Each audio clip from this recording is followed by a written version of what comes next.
It should not have needed to be consulted. There were no United States troops coming.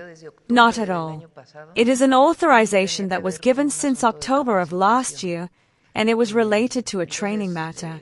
So, they have already entered on other occasions. The difference is that now they enter the Toluca plane, which I just asked about today. They had their reasons. But it is not something, let's say, exceptional that is done. Rather, it had been agreed upon since October, and these are logistical tasks that they carry out. Indeed, they must land at military air bases, and in this case, they landed in Toluca, and it was authorized by the Secretariat of Defense. Sometimes U.S. troops come to train in Mexico, and there you do need to request authorization.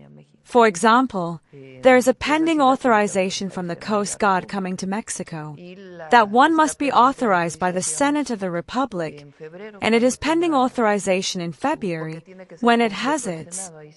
Because it has to be the full Senate, the Permanent Commission cannot authorize it. Immediately, both the Foreign Affairs and the Secretariat of National Defense were alerted, since they are the ones who must authorize the entry of any aircraft into Mexican territory. And we were in communication with the embassy to be able to know exactly what they were proposing, just like in the case of the Secretariat of Communications and Transportation, of Infrastructure, Communications and Transportation, which is the one that deals with the FAA. We delayed the statement until we had certainty, indeed, that there was no overflight over Mexico. At the moment we had certainty, the statement was issued by the Secretariat of Infrastructure, Communications and Transportation that there was no overflight over national territory. They even gave the locations, and they were in international waters.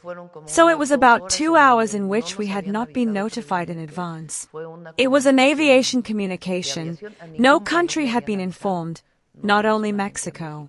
And in that period, until we had certainty, because first came the telephone confirmation that there was nothing in national territory, but until we had written certainty, then the statement was issued. So no, it had nothing to do with anything in national territory. It would be bad if a plane landed without notice, right? Or if it overflew without any information. Well, you immediately communicate with the United States and all the schemes are implemented. But in this case it was notified. It was authorized and landed. Public servants boarded that plane and went there, United States, for training. Who authorizes this? The Secretariat of National Defense is mainly in charge, and we are strengthening the national security system and coordinating to guarantee it. It is better that they go in a Mexican Air Force plane over there. But it was authorized and had been authorized for some time. It is part of the agreements.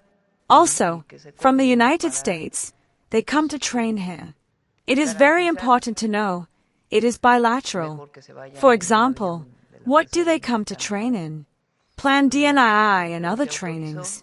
So they are part of the bilateral agreements for training between one state and another, and they are regulated. They are not at the request of someone who does not have authority. That is, who is not part of the security cabinet and particularly the national security system.